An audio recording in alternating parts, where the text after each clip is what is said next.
Okay, we're ready to go.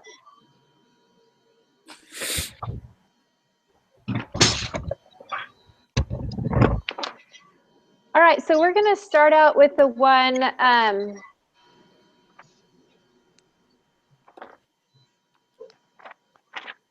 the SG Cowan new recruits one. Okay. So imagine that you're the bankers on Super Saturday, and which two of those candidates would you hire?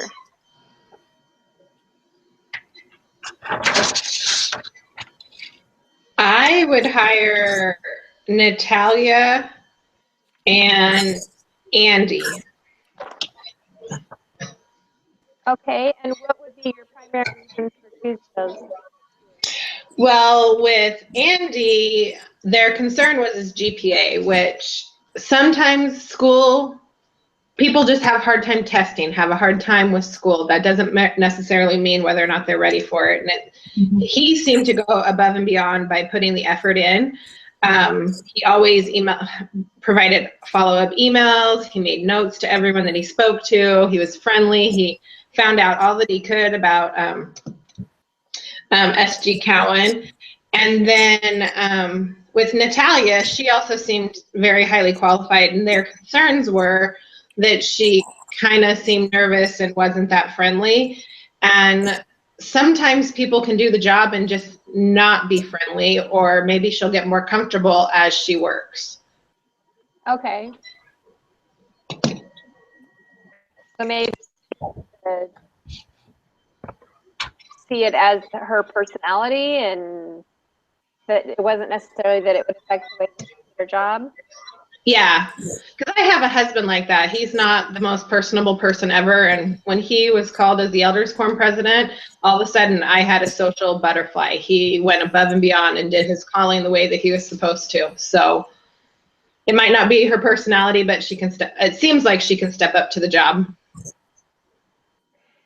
Seems like sometimes people just need the opportunity, kind of like you're saying with your husband, and he just needed the opportunity to put himself out there, and maybe he just hadn't had that experience in his life yet where he needed to be open, and maybe that's what Natalia needs.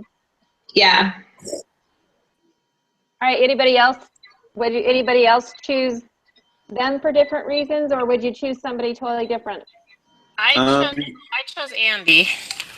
And I chose because he'd already had success as an entrepreneur. And they said that was something they were looking for, was somebody who was an entrepreneur. And I also but I did not go with Natalia because they're making a really big deal about their culture. And they'd already commented about her language, which I think is crazy because she speaks 3 languages fluently, plus French and some English. But they were already talking about her English accent. And so I was worried about like what their culture was. So I went with Martin Street because their only complaint with him was that they were worried about having to compete with him for other companies. So if they're worried about their competition, he seems like a pretty good guy to go after. And why are we worried? Because we're not going to get him? Yeah, what's wrong with our company that we couldn't draw him in? Yeah.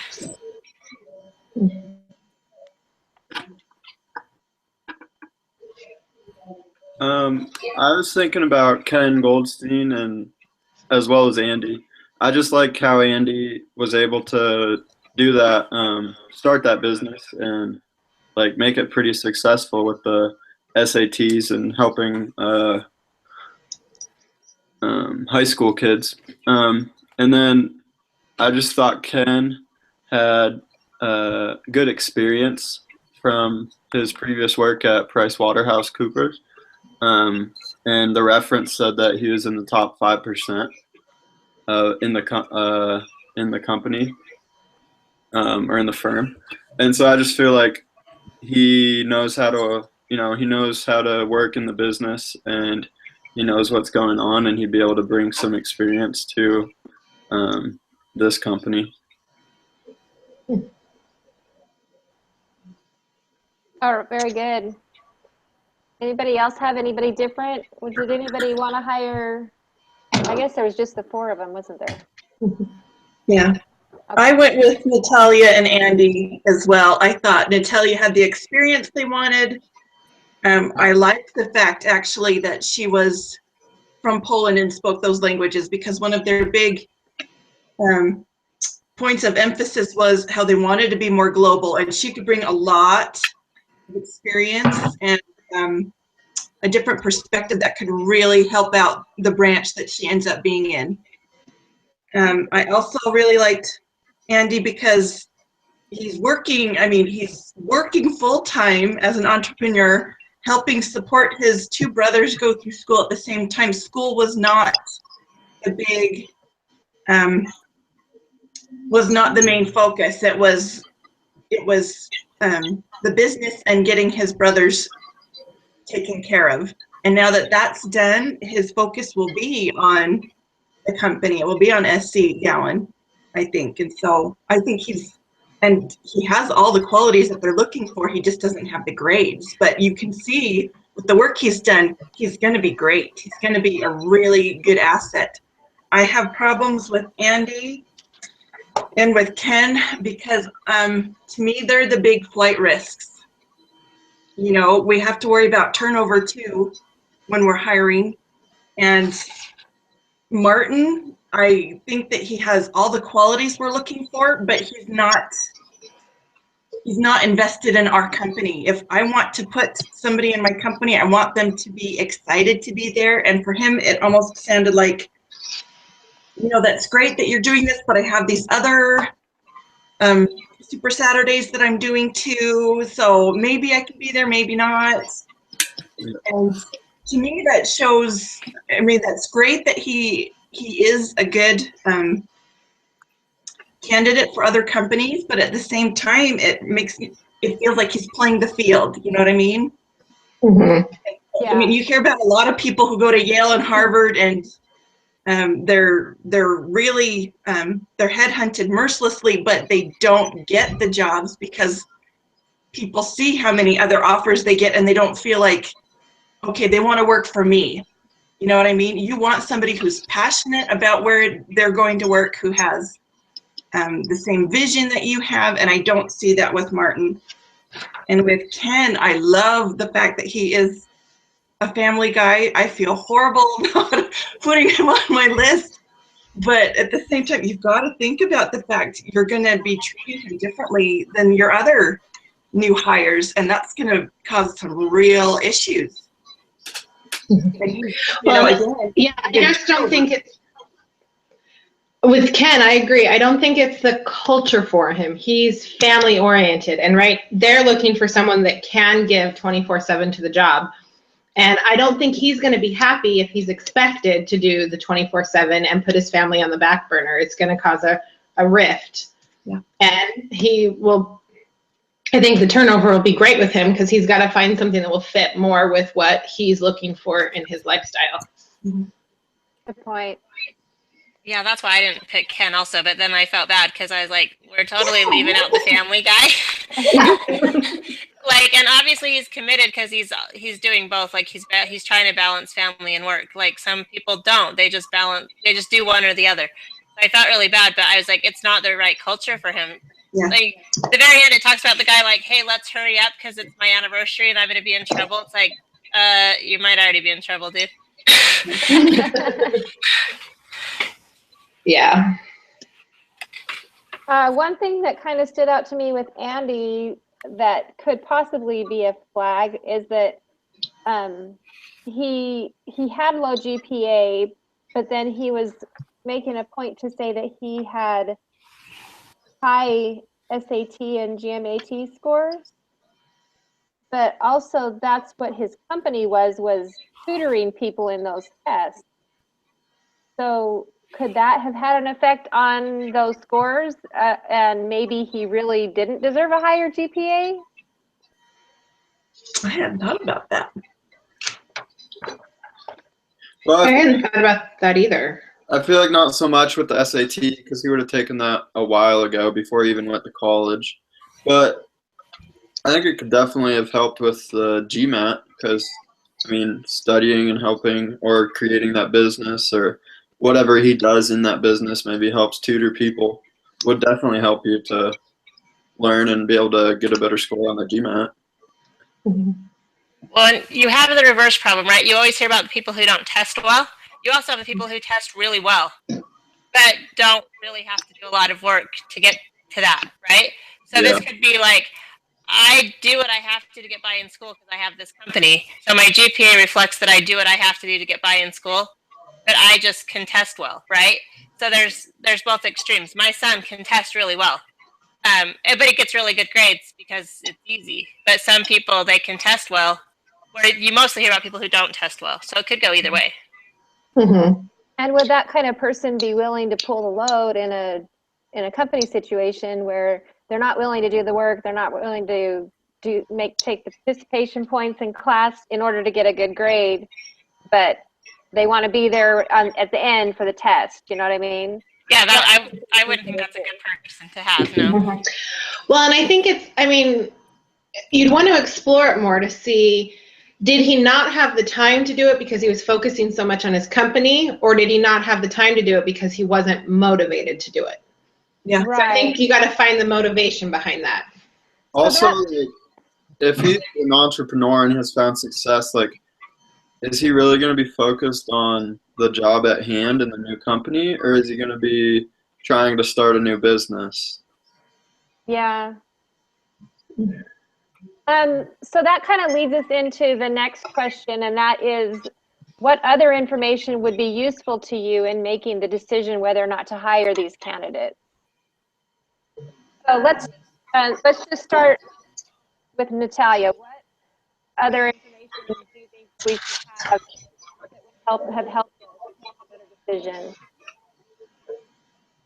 I want to find out more about her personality. Is she just really shy and closed off at first, and she warms up and, will be a great customer person later? Or is she always a little more reserved? And, I think I worry too, was she feeling overwhelmed by all of it?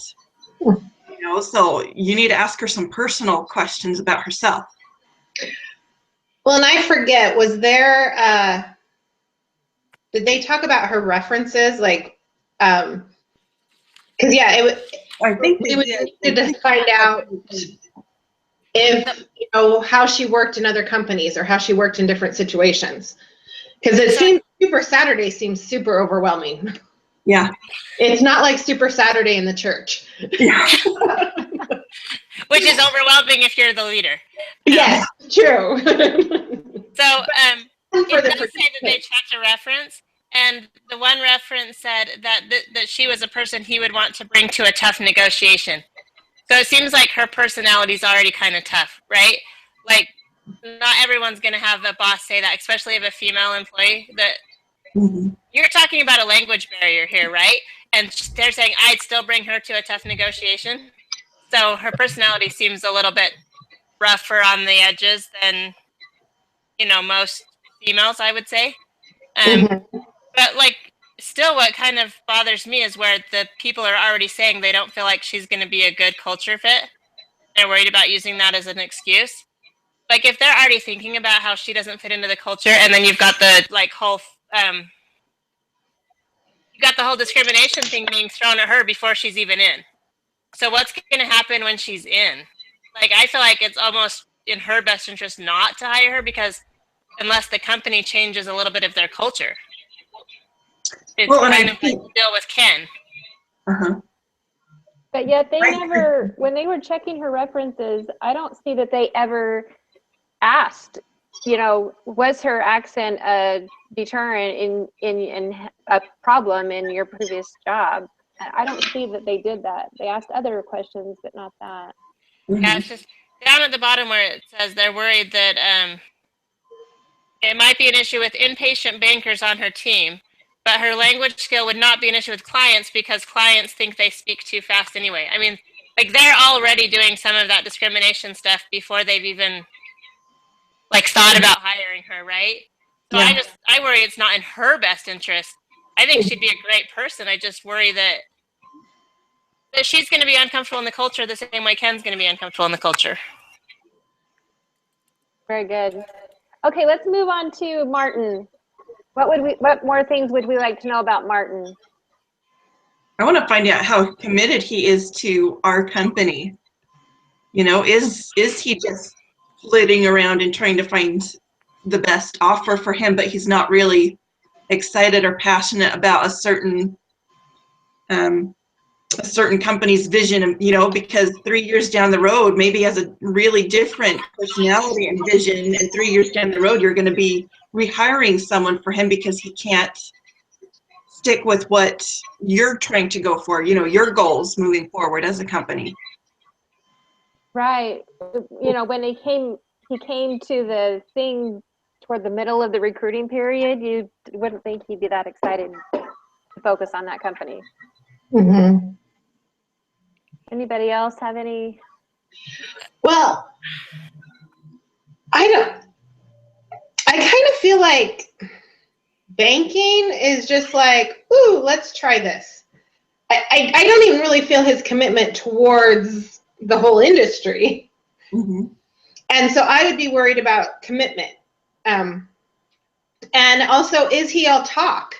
Oh, I have all these other people that are looking at me. Is that just talk, or because I don't know. I think someone that's really successful doesn't go around talking like that. Or somebody that you'd want on your team doesn't go around talking like that. Yeah. I think I would want to know more about his motivation for why he even wants to do this. Because he's got an MBA, but he served 4 years in the military, and he's got leadership, and he's into running. He seems more like a law enforcement. I don't know. Just I would want to know his motivation, right? Like I mean, military people seem like once they commit to something, they're pretty committed as a general rule. So I think once he commits, he'd probably stay committed. But what's his motivation? Why is this suddenly his passion? Like Mm-hmm. banking compared to military, just it's two different extremes. Mm-hmm. Right. I was thinking he might be able to be trying to like create a better position for himself by telling them that there are other companies that he has offers from or that he's looking at, just to I don't know, show that he's a valuable asset for somebody. Like That's one talking thought. himself up. Yeah, that's one thought that I had. Right. See, Okay. and I was just going to say, sometimes that worries me when people talk themselves up. Yeah. Because I guess their actions show it instead of having to talk it up. So that's just a concern for mine. Definitely. Right. All right. How about Ken? What do we want to know about Ken? How willing is he to do all of the work? I mean, he talks in here about how he wants to have the good balance, but how, you need to talk more to him about, okay, do you realize what the hours are? Do you realize what the work expectation is for the next, 2-3 years while you're doing this training program? Mm-hmm. I guess find out what his workload was like at the last company, because I mean it said he was really valuable to the other company, so he obviously worked hard and did a good job. Good point. And see what it means by having a good balance. Like that can mean a lot of different things. Yeah. Mm-hmm. Well, and Okay. oh, I was just thinking maybe find out a little more about his home life. Yeah.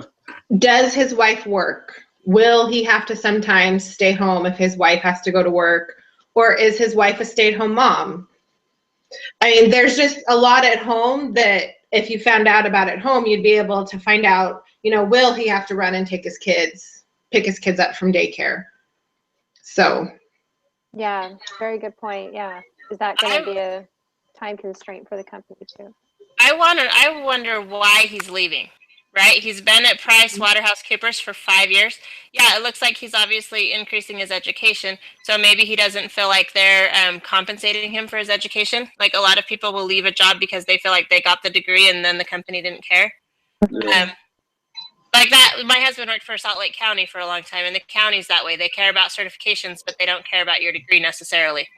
And so it could be something like that where he feels like he's not going to be compensated for his degree. Or is it that PricewaterhouseCoopers was not family friendly and he's looking for a more family friendly environment? And if that's why he's leaving, he probably needs to keep looking. Yeah. So, like, I would want to find out why is he unhappy there after the 5 years? So that's a pretty long time. My husband does IT. They move around in 2 or 3 years. It feels like, right? Yeah, mine does. My husband does too. It doesn't seem like they move as much around in banking. So why is he moving? And is that what you can say to him? Is, hey, if you're looking for more family friendly, I'm here on my anniversary, so clearly we're probably not what you're looking for. Yeah. All right, let's move on to Andy. What do we want to know about Andy? Why was, ask him more about why school was not as good grade-wise, I mean, he talks about how, at the very end, he talks about how, he had all these other responsibilities and commitments, and so that left him little time for studying, which makes me think, his brothers and the business itself were the big priorities, and school came second to all of that. But you need to find out for sure, and maybe even talk to a couple of his teachers. Oh, that would be good. Yeah, I think some references from the school would be really good, especially since it says that at a time when most schools, including USC, had a fair amount of grade inflation. Yeah. So it might be really good to ask him for some references from his school, or to ask the school itself for references. Because is it a time management issue? Is it just that he could do it if he, if he doesn't know how to balance his time, it could be something different. And teachers can pick that up pretty well. Yeah. Exactly. Well, and I don't know, when he says that he needed enough money to put himself through school and put his brothers through school, that's kind of, I mean, he's putting himself through school. Why does his brothers need help being put through school? Is he using that as an excuse? Are his brothers always going to be there weighing on his time? And if his brothers have taken over the business, if they need his help so much, have they taken it over, or will he have to keep on being back there to run it? Yeah. Yeah, if he's making $2 million in revenue, I would say that's pretty good to be able to, if the brothers are helping, I'm sure they could be making some pretty good money there. Mm-hmm.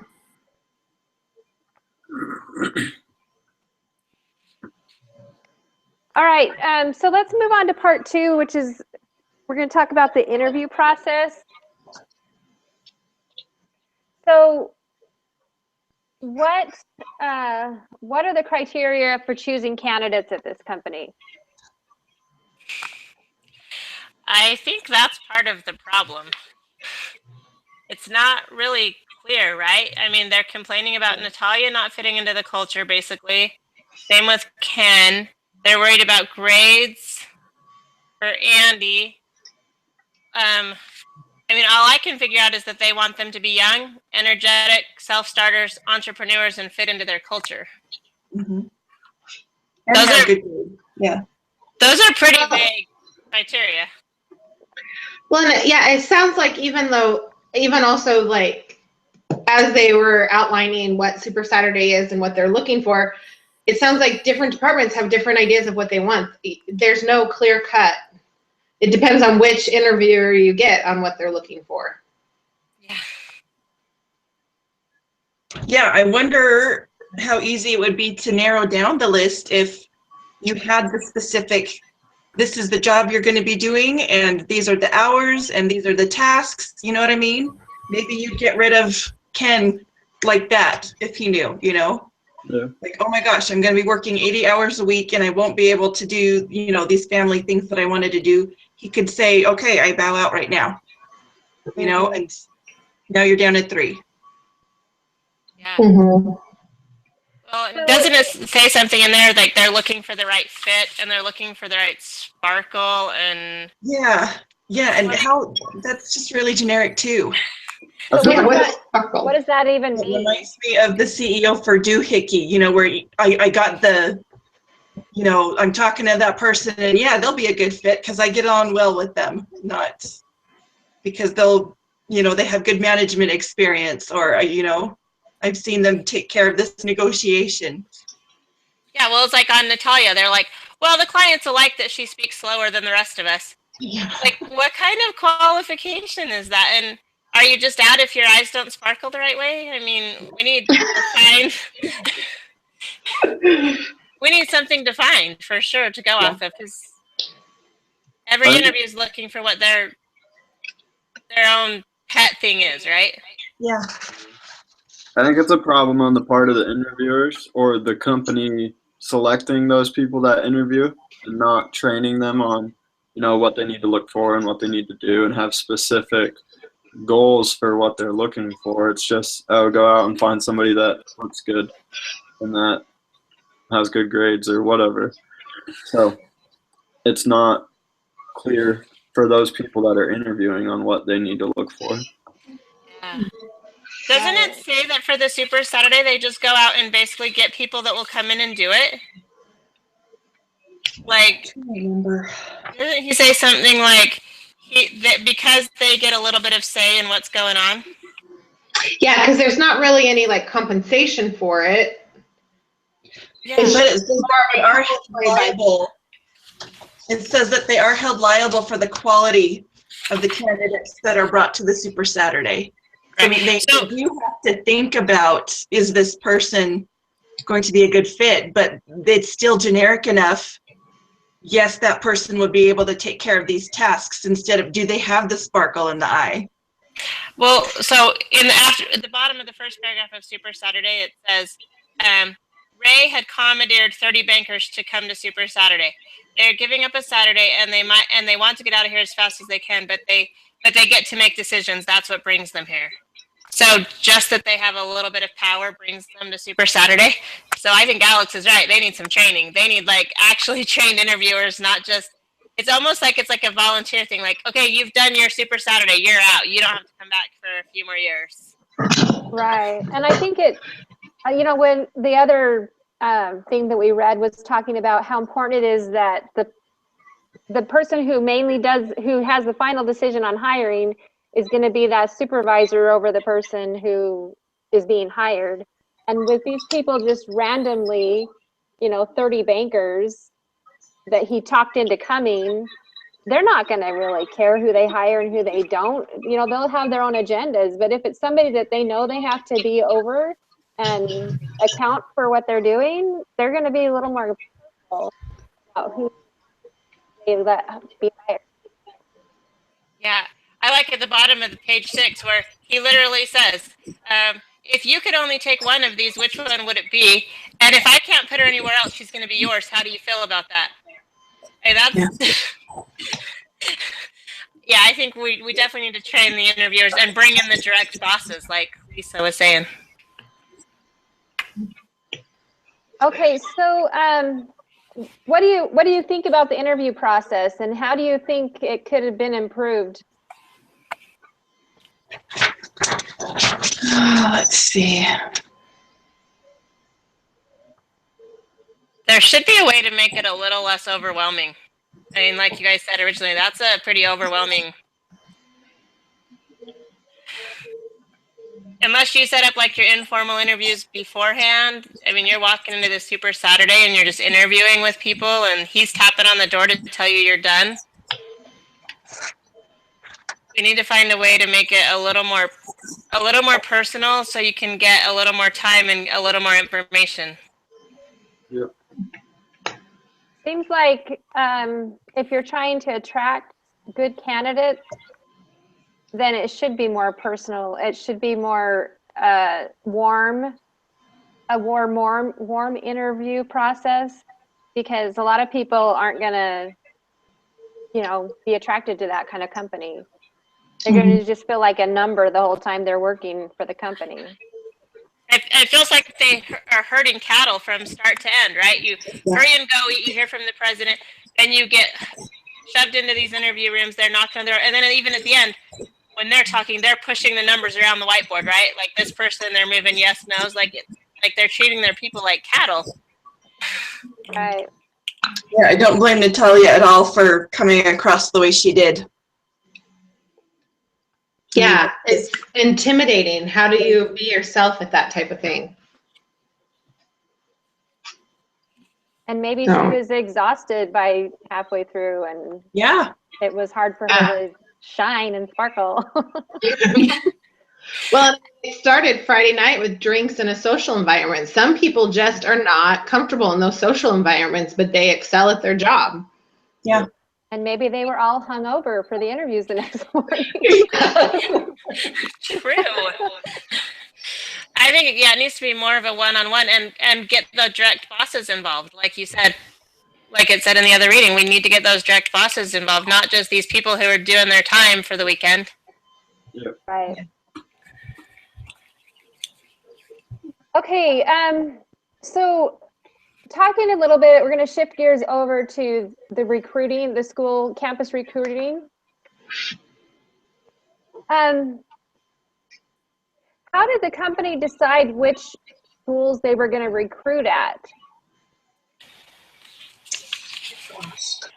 That's not the question I wanted to ask you. I worded that wrong. So why was the choice of which schools to recruit at important to the company? Oh, okay. Well, I think, okay, SG Cowan is a smaller firm. So, I mean, people that are looking at going into banking, if they're at Harvard, if they're at the bigger schools, they want to go. And a smaller company might not be on that list. So I think, didn't he say that he took in some of those that weren't on that top 10 list of schools? And I think that's important because I just went, I don't know. I just think that, just because you have Harvard behind your degree doesn't necessarily mean you are the best candidate for the job. So you got to go look. Sometimes I just heard a story of a girl. She had a 25% scholarship for Harvard for all 4 years, but she had a full ride at a state school, and she chose to go to the state school because that was a full ride she was going to walk away with. So they got to look at that and say, I mean, is she thinking more financially responsible? So they went to a state school instead of Harvard, so she didn't have all those student loans. So I think SG Cohen is trying to build up their reputation as well, and they can go, and say, we have people from this school, this school, this school that are working for us, and that definitely builds a company's reputation when you have people from more prestigious schools. No matter what their work ethic is like, because it's just saying Harvard or Yale or wherever, USC, that's all they're saying. It doesn't. And that just has weight to it, just being able to say you have people from those schools. Mm-hmm. Well, it's like I said, they're smaller, and so it says right here, it says they used to go to the top 10 schools, but at some point they started just getting the middle of the class people, and so then they started going to the ones that are in the top 25, but below, between 10 and 25. And when they started doing that, then they could attract more of the top of those classes because they weren't big enough hitters to go for the top 10 people in the top 10 schools. Yeah. Mm-hmm. Yeah, that's a big waste of resources to them to stick with that top 10 and get the mediocre employees. And the amount of money that they have to spend to compete with those other bigger companies too, it's a huge drain. Yep. So do you think it would make sense for the company to recruit from other graduate programs like law or technology?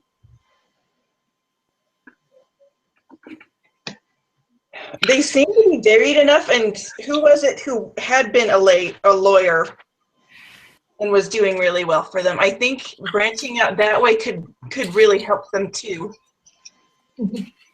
Yeah, it was somebody big that was a lawyer. Yeah, Fenbresk, wasn't it? Well, and I did say that whenever they talk to a candidate and the candidate says, oh, no, I know I've wanted to be a banker since I was 10 years old, they think how boring that person is because really, honestly, does a 10-year-old know what they want to be? I mean, my kids talk about what they want to be now, and my oldest will be 18 at the end of December, but is that, I mean, she has a better idea now of what she wants to be, but that's not what she wants to be. I didn't know at 18 what I wanted to be. I barely knew when I declared my major for this. So, so I think it is important to look at other things because, like, my husband was pre-law when I first met him, and now he's in IT. You know, people think they know what they want until they get exposure into other things. Well, and you get that more varied experience and background that they're looking for too. Yeah. Well, and, like technology, because nowadays everything is so technology based, so they might be able to help out someone that doesn't have as much technology knowledge. Well, and on page 2, it specifically said when talking about the company that their investment bankers focus on emerging growth companies in 2 volatile but highly profitable areas, healthcare and technology. Mm-hmm. So if that's their focus, you would think that they would try to recruit people that were familiar with technology. Well, and, at the same time, if you bring in somebody from law school, right? Maybe they didn't, continue on to be a lawyer, but they have enough background knowledge to know, whoa, that's a bad idea. Hang on. Yeah. Especially when you're dealing with investments, right? So to look at some of these other industries that they're looking into, they would know, whoa, that's going to be a problem, or that's probably not going anywhere. So it gives them a little backstory on things. Mm-hmm. Right. Yeah, I think those two would really be a big help for what SG Jalen wants, or Cowan, moving forward.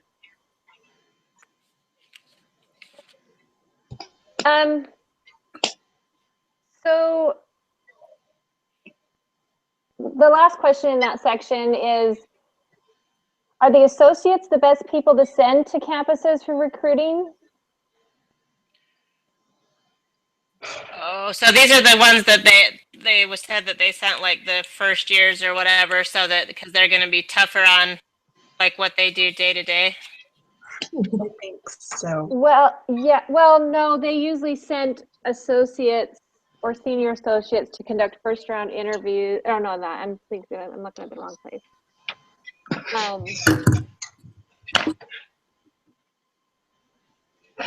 The people who actually went to the campus to recruit is who we're talking about.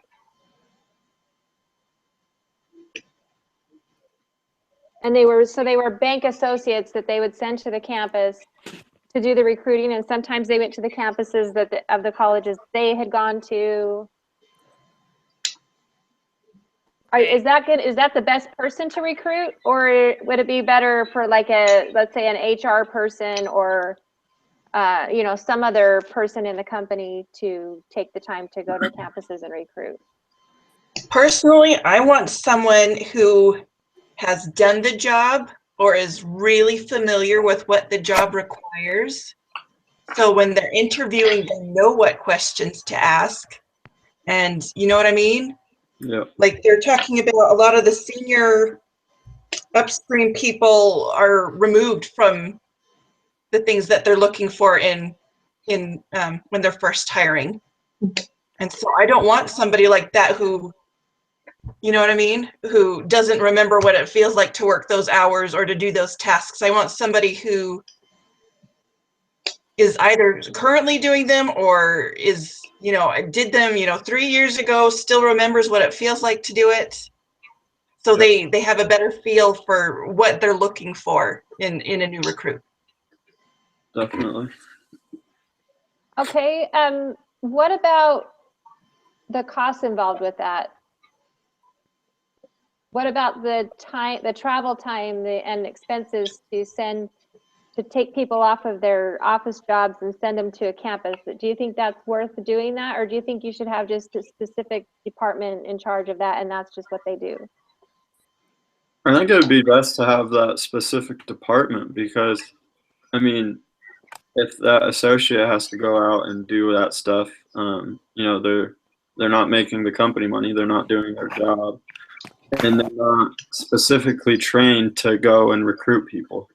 And so it's, if you have somebody or a certain department that's trained on that and that is their specific job, then I think it would turn out much better. Very good. Does anybody else have any thoughts on that? I think I like that the associates go because it says they probably are the ones that handle the day-to-day, like Sarah was saying. But then I think that they need to follow that through with either the associates that do the day-to-day job hiring or that direct boss still, because they're still bringing in these senior people that just don't really seem like they care. Yeah, there's kind of a detachment there, isn't there? Yeah.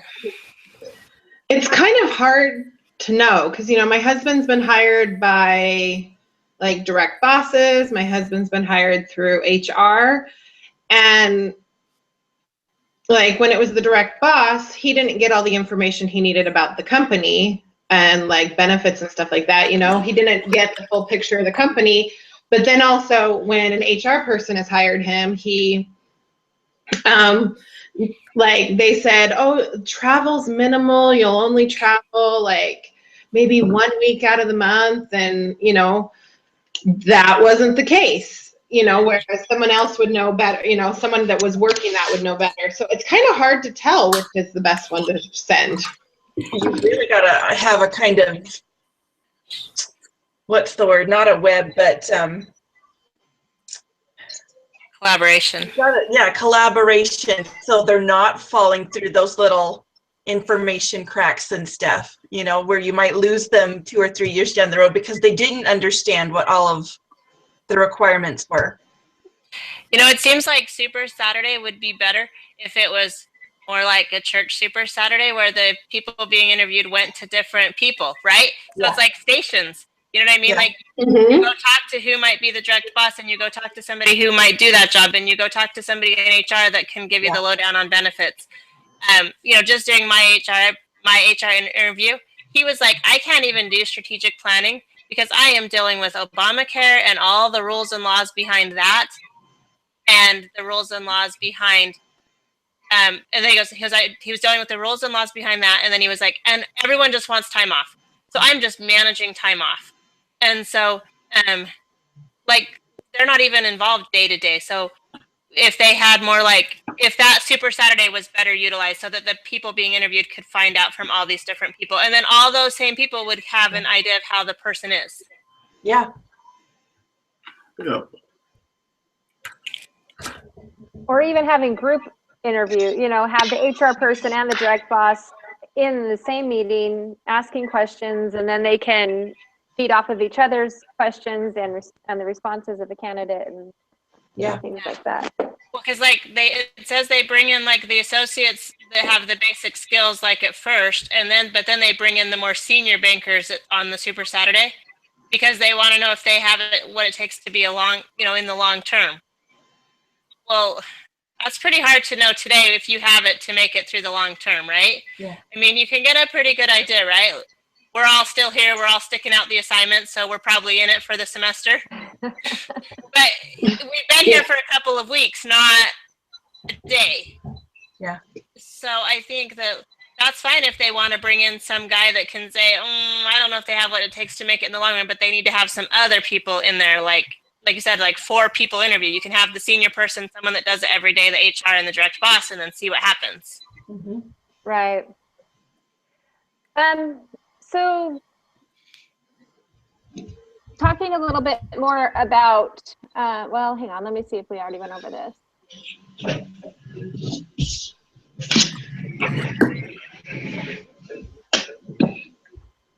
So what is the difference between recruiting and hiring?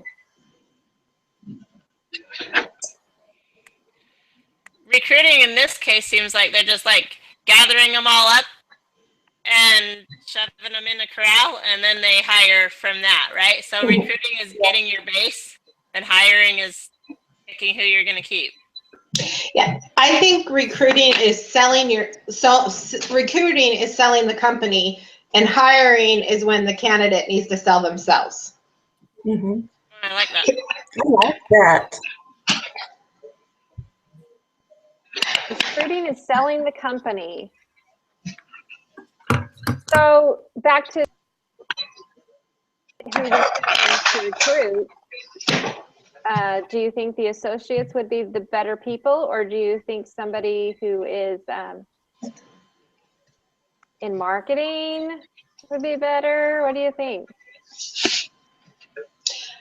I still think it would be a good idea to have a mixture, because if you're going to sell the company, so it needs to be someone that knows the benefits of the company, knows the day-to-day of the company, what they'll be doing, and also maybe they know what potential they have. So sending more than one person to each school? Uh-huh. Mm-hmm.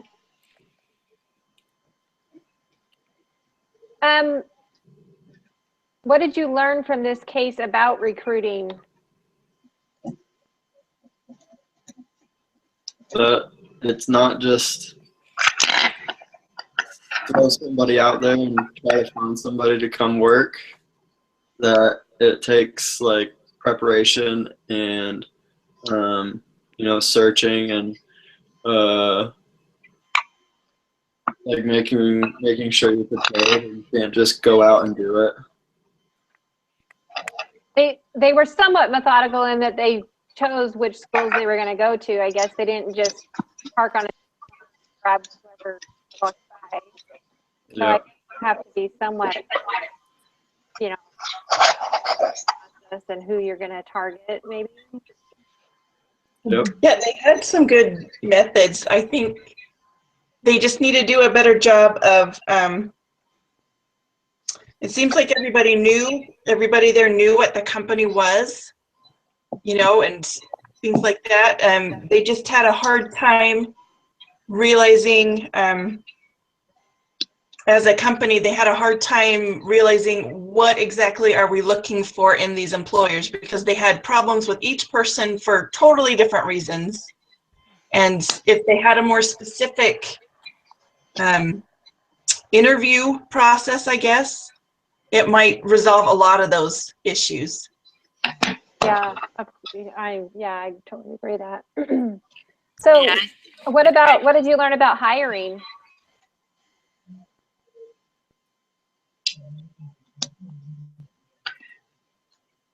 I think it's hard. It's harder than just sticking out your help wanted sign, right?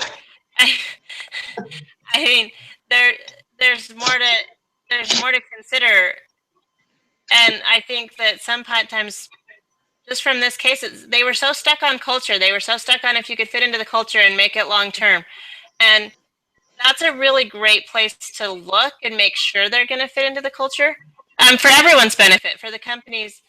And I think something about hiring and recruiting is it's always kind of one-sided, right? They're not necessarily looking out for what's best for the person they might be recruiting. They're looking out for what's best for the company, which is good. But then when you get into it, the person matters too. Like, because if you're concerned about them fitting into the culture, then you can look and see if the culture can adjust a little bit. Like Natalia, right? I mean, 4 languages, how is that not a benefit to your company? But you're worried about her possible accent or her possible lack of ability to speak fast enough. So maybe companies need to look at how their culture can be adjusted once in a while, if they can make it be a fit for the person, instead of just, if it's all about the company, you have to fit the company's mold. Because they're not backing their truck up to a community college to see if anyone there had what it took to make it. But maybe they do. Maybe they just don't have the finances, to go out, and don't have the opportunity, like giving Natalia the opportunity. And so maybe if their culture could be adjusted a little bit in hiring and recruiting, that would help. Good point. Just like our lesson on diversity, it could actually help grow the company and for the better. Yeah. Well, and I think hiring is filling out an application or dropping off your resume. Especially in this industry, you have to know the company. You have to know what's going on. So looking at that, you need to, when you're hiring, you want someone that's educated and has done their homework instead of just sending in their resume. Mm-hmm. Yep. Yeah, and it's not just about the grades or the qualifications that they all meet, because all 4 of them meet those more generic things. But I loved how Andy was such a go-getter and did all the follow-up work, and it showed so many other qualities that you want in a worker that you're not necessarily going to see just by looking at a fact sheet based on his resume. Yep. Those little things count, or should count. Yeah. All right. So I think we've covered mostly what we need to cover as far as our discussion goes. I just need you guys to answer the end questions. How would you rate the overall quality of today's discussion? And then what did I do as a discussion leader that you liked, and what could I do better? And then after that, I think it would be great if we could talk about how we're going to proceed with doohickeys and what you guys think about that. So how would you rate the overall quality of today's discussion? A 10. 10. We just That's have good. good group discussions overall, I think. Yeah. I think we just keep them moving, we stay on track, and we don't let anyone go off on a crazy tangent or anything. Yeah, I feel like everyone comes prepared. Do you guys find it challenging to get everything read before Wednesday morning? It's really hard. Yep. Since both of my classes have Wednesday deadlines, yeah, a little bit. Yeah. Yeah, last night my daughter wanted me to French braid her hair before bed, and I said, okay, but you get to read this to me while I'm French braiding your hair. Nice work. Yeah. And did she understand it? Yeah, she's in high school, so she understood. But my okay. husband's like, what are you working on? Because he thought it was her homework. Funny. Yeah. So aside from we seem to always have the typical, you move things along, we didn't get off track. So is there anything I could do better? I can't think of anything. Okay, you guys are too kind. I mean, you're prepared and we had a discussion. I don't know. I know. I could have brought treats, but you know how that would work. I know. Could you get those through the camera? I know, it's kind of hard because I feel like, I actually feel very blessed this semester. I have 2 groups, and I really don't feel like anybody's like weighing the group down in either of them. Everyone's doing their part, so. That's awesome. Yeah, it's really nice that way. All right, so doohickeys, Wendy, maybe you should start with your feedback as the person who had to finalize, and tell us what you feel would have been helpful for you. The doohickeys is really 3 problems, right? Hiring was a problem. So I think just doing it as it goes, like we could have that section written at the end of this week, or, it could all be like, so each week that part could be written, which we didn't really know that. We didn't really understand. I don't feel like there was a lot of information out there so that we knew what to expect. So I think that if everyone gets on and puts their ideas out there for hiring, that section could be written. So we're writing it as we go instead of, if that makes sense. So should we have a deadline every week? Let's say like by every Saturday evening, you've got your comments on the topic that we talked about that week and how it applies to doohickeys. And then should we do another Google document? Yeah, I like the idea of the Google document. And one thing that I noticed, like as I was reading through the example he gave us, there was a lot of like research coming in from outside. I included a lot of research outside of what we're reading. So I think that that's an important thing that we need to be looking for. Like I did just simple Google searches and came up with great articles on different things. So it's not a lot of in-depth research, but okay, pulling more outside stuff. Okay. So I'm just sorry. I was trying to look at like our list. So if Elijah or Joseph, if he's really out, which I don't know, right? But if he's out, then that would move Alex to being the group leader next week on the 26th, and it bumps me up to being the group leader on the 8th. Like it bumps everyone up, so it'll make somebody else do it a third time. Sarah, it would make you be a group leader a third time, and it would put you on the last week when an assignment's due, and it would move Alex up to week 11 when a group's due, along with somebody else because there's 2 on that week. So it would move me to week 8 when the next time it's due, which is fine. But I think we should keep doing it every week, like you said, because I was like thinking, Alex, do you have time to, be the one in charge of the discussion and getting an assignment like Wendy did? Like that's a lot. Yeah. On top of your regular life. So if we can do it like week by week, that's helpful. And then maybe like if we need someone to do outside research, I don't have another business class. I had one last semester, so I can pull some stuff from last semester. But like maybe one of us could just be in charge of outside research. So you know what I mean? Like maybe Alex, do you want to be in charge of outside research and you just go into the Google Doc and you just put in outside information and that's due by Saturday. And then somebody else, like, so if it's me that's in charge of putting it together this time, then I'll go in and start putting paragraphs together from everyone's ideas. Yeah, that's good. That way, like, I don't know, so we're just not relying on one person. You could still put in outside information if you have something, but like one person, it's their job, so that we're not waiting for someone else to do it. Like that's the only thing. I felt like we were all kind of like just waiting for someone. Like we kind of waited for Lisa to jump in and start the Google Doc, and then we waited to see. And like I kept watching for an update on the Google Doc. I'm like, nobody's doing anything. Should I start writing something? And that's why I was like, are you doing it somewhere else? For me? Yeah. Yeah. I was like, are you doing it somewhere else? Because I don't see anything happening. Do you need me to do something? You know what I mean? So I just think we have to keep the communication going. And then like once I knew you were doing it somewhere else, I was like, fine, that's great. Just keep putting your ideas out there.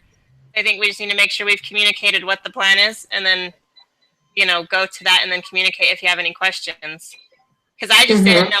I didn't know what you, like Wendy, I didn't know what you had already done. And I kept looking at the Google Drive going, well, what do I need to do? What? I don't want to pose, but where are we? What are we doing? Yeah, I just found that Google Drive is hard to like edit in. So that's why I went to a Word document. Yeah, I don't know how to edit in Google Drive either. So if we want to assume that Joseph's out for now, I'll just like be the one that starts compiling it. Well, I'm going to send an email to Brother Stanley right now and see if he can tell us whether or not he's still in our group so we can know how to proceed. Is that okay? Yeah, that's great. And then, so is there somebody that particularly enjoys doing outside research that would want to take that on? I can do it. That's fine. I don't mind. Okay. Okay. Well, and it's really, so hiring is a problem. Yeah, I do. Hiring is a problem. Right? Yeah. So I think first thing we need to do is go out there and just put what the 3 main problems are that we see with hiring. And then, we can use our, that's how we can compile it, you know, get those 3 main problems out there. Like the CEO picking friends, that's not okay. That's not how a company works. So Right. So document just put paper, like start at the bottom, like paper 2 and ideas there. Mhm. So, but that's one thing that I thought that, you know, I didn't contribute to that Google Doc. And, you know, so I'm talking, you know, mainly to myself, that if we can just keep it going week to week, that I think will be helpful for the end paper. So Yeah. can I just, I'm in the document right now. Should we just delete out this outline that we had since we've already written our paper on this Yeah. and then start a new one? Or I don't, because it got confusing, like where we had done the comments to the initial case, like where we all had kind of commented on something. So can we leave that and then share another blank doc that where we start like the next 3 weeks? So that's still there, so we can refer back to everyone's comments and what they thought were problems on that original one. Because it scrolls down, like so the comments stay at the top and the document move down. Okay, so what I'm gonna do is I'm gonna rename this one Doohickeys Case First Paper. And then we'll create another one that says second paper that's gonna start from scratch. Is that what you're talking about? Yeah.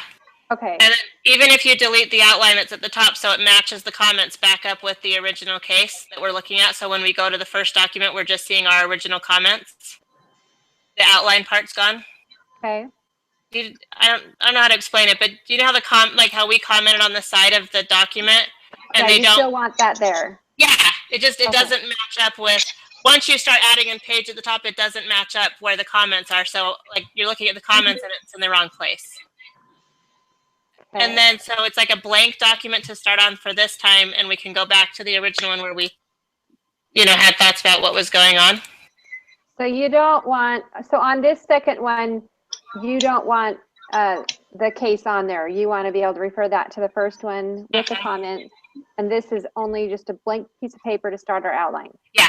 Then basically you just go in and put, and basically we know that the outline is starting with hiring because that's a problem in their company and it's what we talked about this week. And so everyone just goes in and puts their input to the hiring problems and hiring solutions.